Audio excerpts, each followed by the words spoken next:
안녕하십니까. 신성묵교회 성도 여러분. 창세기 사람들 6번째 시간입니다. 먼저 기도하겠습니다. 하나님, 오늘도 성경 속에서 발견하게 되는 인물들을 통해 우리가 좋은 모범을 따르게 하시고 또 부정한 모습들은 배척하게 하셔서 성경의 인물들이 우리의 삶에 귀감이 되고 본이 되고 또한 따르지 말아야 될 반면교사가 될 수 있도록 우리를 인도하여 주시고 눈과 귀를 열어 주시옵소서. 또한 무엇보다도 깨달은 하나님의 말씀들을 실천할 수 있도록 우리에게 믿음을 더하여 주시옵소서. 예수님 이름으로 기도드리옵나이다. 아멘.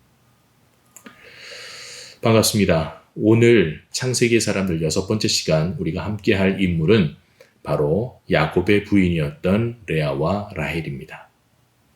두 사람 다 모두 야곱의 정식 부인입니다. 물론 비라와 실바 두 여인의 몸종들까지 야곱의 정식 부인이기는 합니다마는, 그러나 야곱이 이 여인들을 위해서 14년 동안 일을 했던 그 여인은 바로 레아와 라헬이었죠. 더 엄격하게 따지면 라헬을 위해서 14년을 일한 것과 마찬가지입니다. 그러나 먼저 야곱과 결혼하게 된 여인은 바로 언니였던 레아였습니다. 레아라고 하는 이름의 뜻은 암소라고 하는 뜻을 가지고 있는데요. 어떻게 보면 성경에서 등장하는 그녀의 첫 출발은 매우 서글프다고 말할 수 있습니다. 왜냐하면 술 취한 남편에게 몰래 들어가는 거예요. 가슴 아프지 않습니까? 누구보다 축하받고 그리고 정말 기쁨으로 들어가야 될 그런 결혼식이 아버지가 몰래 술 취한 남편에게 마치 끼워넣기를 하듯이 그렇게 들어가는 인생의 첫 출발이 레아에게는 그리 달갑지 않았을 수 있습니다. 그러나 그녀가 이 라헬과의 경쟁에서 아들을 두고 경쟁을 막 벌이는데요. 그 경쟁에서 그 아들을 낳을 때마다 붙이는 이름을 보면 비록 믿음의 처음부터 하나님을 섬기고 하나님을 막 따르는 그런 자녀는 아니었다고 하더라도 이 야곱과 결혼하면서 레아의 마음속에는 하나님을 의지하고 하나님께서 자기의 속마음을 알아주셨다라고 하는 그 기쁨이 또 그 믿음의 고백을 우리는 볼 수가 있지요. 무려 야곱의 12아들들 중에서 6명의 아들을, 절반의 남성 아들을 낳는 그러한 여인으로 등장을 하기 때문입니다. 우리가 잘 아는 대로 가장 첫 아들이었던 르우벤도 레아의 아들이었고요. 그 다음에 다윗의 후손으로 두었던 유다, 즉 장자의 명분을 이어갔던 유다도 바로 레아의 자녀였습니다. 뿐만 아니라 6명의 아들뿐만 아니라 유일한 딸이었던 디나를 낳은 것도 바로 레아였습니다. 그렇게 하나님께서 12아들들 중에서 무려 반이나 되는 많은 자녀를 주셨을 만큼 하나님께서는 그 레아의 안타까움, 그 답답한 마음, 속상한 마음들을 그 자녀로 위로를 해 주셨습니다. 결국 이 레아라고 하는 인물이 우리에게 주는 교훈은 시작은 비록 자기의 뜻대로, 자기의 원하는 대로 이루어지지 않았지만 그러나 그녀가 믿음으로 살아간, 믿음으로 하나씩 둘씩 경험하는 그 단계들을 통해서 바로 그런 억울하고 답답함을 하나님께서 풀어주시고 들어주시는 모습으로 우리는 만나게 되지요. 그녀가 붙였던 그 아들들의 이름의 뜻을 보면 그녀가 얼마나 하나님께 의지하고 하나님을 더욱 바라보는 그런 사람이었는지를 알 수가 있는데요. 먼저 첫 아들 르우벤의 이름의 뜻은 여호와께서 나의 괴로움을 돌보셨다라고 하는 그런 뜻으로 이름을 짓습니다. 그러니까 남편이 사실 라헬, 자기 동생 때문에 자기까지 결혼하게 된 거니까 라헬을 더 이뻐했을 거 아니에요.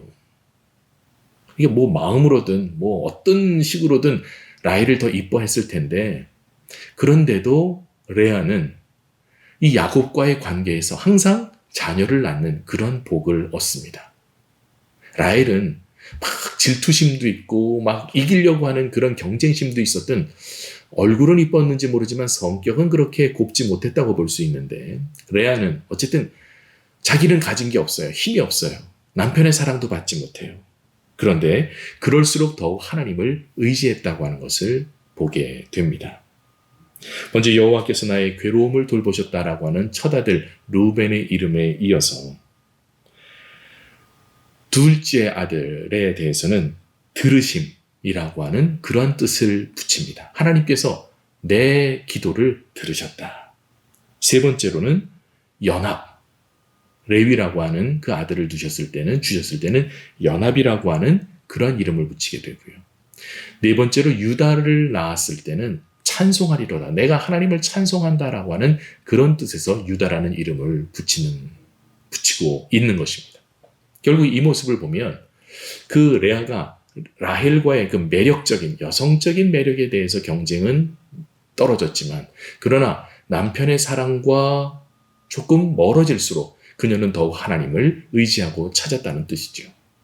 그러면서 레아는 자신의 믿음의 고백을 하나씩 태어나는 아들들에게 이름을 붙이면서 하나님께 더 의지하고 하나님께서 내 속을 들여다보시고 알아주신다. 그래서 여러분 아시죠? 르우벤 큰아들이 합한체라고 하는 당시에 이 남녀 간의 관계를 더 수월하게 한다는 좋게 만든다고 하는 그런 풀을 뽑아서 들고 왔을 때 레아가 이제 라헬 동생 라헬이 또 그거를 또 뺏지 못해갖고 언니한테 막 시기를 하죠.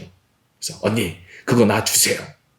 레아가 그러죠. 아니 너는 남편도 다 가지고 있으면서 이것도 합한 채까지 가지려고 하냐고 욕심 사납다고 동생을 나무라는데 그래 그럼 언니 합한 채 나 주시고 그 다음에 오늘 밤에는 남편을 언니랑 같이 자게 해줄게요. 아주 되게 통 크게 양보하는 것처럼 그 합한 채를 얻기 위해서. 그런데 그날 야곱과 레아가 함께 자는데 그 사이에서 또 하나님이 아들을 주셔요. 그러니까 어떻게 보면 참 가슴 아프고 경쟁에서 밀리고 그렇지만 하나님께서는 그렇게 약한 레아를 불쌍히 여기시고 도우시고 그녀의 기도를 들으시고 그리고 그녀의 이름을 통해서 하나님을 찬송받으시는 그런 하나님으로 성경에 등장을 합니다. 그럼 두 번째로 이제 라헬 이야기를 해보겠습니다. 지금 레아 이야기를 하면서 사실은 반 정도는 라헬 이야기를 제가 드렸거든요. 라헬이라고 하는 이름의 뜻은 암양, 어떻게 보면 암소, 암양, 자매 이름이 비슷해요. 암양과 암소, 언니는 암소, 둘째는 암양, 언니는 큰 짐승, 동생은 작은 짐승. 여러분들이 그렇게 기억하시면 되겠습니다. 자, 우리가 잘 아는 대로 레아에게서는 이름도 자주 들어보는 르벤, 시므온, 유다 혹은 그런 레위 이런 아들을 얻게 되지만 라헬과의 사이에서는 정말 우리 창세기에서도 빼놓을 수 없는 인물이죠. 요셉과 베냐민이라고 하는 아주 중요한 두 아들을 얻게 됩니다. 숫자적으로는 라헬이 밀렸지만 게다가 베냐민을 낳으면서 죽기까지 했지만 목숨을 잃고 어머니와 아들의 목숨을 맞바꾼 그러니까 베냐민을 볼 때마다 아마 야곱은 마음이 더 애틋했을 거예요. 내가 너를 네 엄마의 목숨과 바꿨다라고 생각을 할 테니 여러분 얼마나 그 베냐민을 바라보는 야곱의 마음이 애틋했겠습니까? 자, 그런데 이 라헬은 인물은 좀 있었던 것 같아요. 그런데 그 좋은 인물 때문이었는지 야곱이 반해서 라헬을 위해서 7년간 일한다고 해놓고서는 글쎄 정작 결혼식에서 신부가 바뀌지 않습니까? 레아를 라반이 함께 해주죠. 그러니까 외삼촌 자꾸 눈 떠서 보니까 술 취해서 어젯밤에 정신이 없었는데 제정신 들어서 눈 뜨고 보니까 갑자기 부인이 바뀌어 있으니까 야곱도 화가 날 거예요. 외삼촌 이거 어떻게 된 거예요? 그랬더니 야 우리 동네에서는 둘째가 먼저 시집가는 법이 없어. 그래서 레아를 먼저 줬다. 일주일 동안 치러야 될 의무를 치르면 내가 라헬도 너에게 주마. 그래서 7년을 라헬을 위해서 일했는데 또다시 7년을 더 라헬을 위해서 일하게 되는 야곱의 그 꼬인 시간이 거기서 시작이 되지요. 그렇도록 야곱이 라헬이라는 여인을 위해서 14년이나 남의 집살이를 할 정도로 그렇게 매력적인 여자였으면 틀림이 없습니다. 그런데 하나님 앞에서는 만족하거나 혹은 그 경쟁에서 이기려고 하는 마음이 없었어요. 왜냐하면 출발할 때부터, 자기 아버지의 집에서 나올 때부터 레아는 안 그랬는데 자기는 자기 아버지의 우상, 드라빔이라고 하는 것을 훔쳐서 나와요. 그 말은 뭐냐면 내 아버지 집에 축복해 주신 그 우상을 내가 가지고 가겠다는 거예요. 아버지의 축복을 내가 이어가겠다는 거죠. 욕심 사나운 딸이죠. 어떻게 보면 야곱은 우상을 다 버리고 하나님만 섬겨야 되는데 오히려 그 우상을 끌고 들어오는 역할을 하니까 야곱에게 별로 그렇게 좋은 아내였다고 볼 수는 없는 거예요. 착한 아내 혹은 믿음 좋은 아내 아니었던 거죠. 우상을 끌고 들어왔으니까. 뿐만이 아니고 그 자기 언니 레아는 야곱과의 사이에서 계속 자녀를 낳는데 자기는 자녀를 못 낳는 거예요. 그래서 막 안타까워하고 막 그냥 그 질투심에 막 그냥 불이 붙습니다. 결국 라헬도 하나님과의 그 사이에서 답을 얻죠. 하나님께서 라헬을 불쌍히 여기셔서 하나님께서 간구에 응답해 주셔서 그래서 야곱에게도 요셉이라는 아들이 태어나게 됩니다. 아까 제가 레아와의 합한채 얘기했죠. 합한채는 어떻게 보면 인간적인 방법인 거예요. 이것을 쓰면 내가 혹시 자녀를 낳을 수도 있겠다. 남편과의 사이에서 더 사이가 좋아질 수 있겠구나. 그런데 여러분, 오히려 그날 밤 합한채를 가져간 그날 라헬은 오늘 내 남편 언니 줄게, 빌려줄게 라고 했던 그 말 때문에 오히려 레아가 임신을 하게 되는 그러한 일이 벌어져요. 그러니까 수단과 방법을 다 동원해 보지만 질투심도 가지게 되고 합한채도 막 가지려고 하고 경쟁에서 이기고 싶어서 막 안달도 부려보지만 결국은 하나님께서 라헬에게 역사하셔야 태의 문이 열린다는 거예요. 하나님이 돕지 않으시면 일이 되지 않는다는 거죠. 질투심으로 경쟁심으로 수단과 방법을 가리지 않고 드라빔도 훔쳐오고 합한채도 빼앗아오고 그러면서 어떻게든 이겨보려고 하지만 결국은 라헬의 태를 열어주시는 것은 하나님이셨다고 하는 것. 그것을 오늘 우리는 잊지 말고 기억해야 합니다. 결국은 하나님이 도우셔야 된다. 하나님이 불쌍히 여기셔야 된다.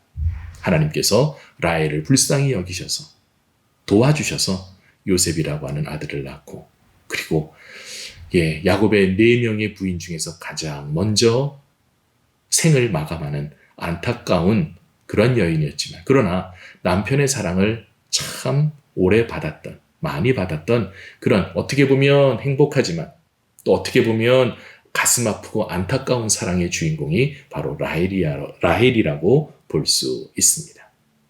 오늘 우리들의 삶을 통해서 여러분들이 레아 혹은 라헬 어떤 길을 가시든지 결국은 하나님이 여러분들을 들어주셔야 되고 하나님께서 여러분들을 불쌍히 여기셔야 되고 하나님의 긍휼이 필요한 자들이다. 그래서 레아와 라헬이 결국은 다 하나님을 향한 믿음의 여인들로 변화되어 갔던 모습을 보면서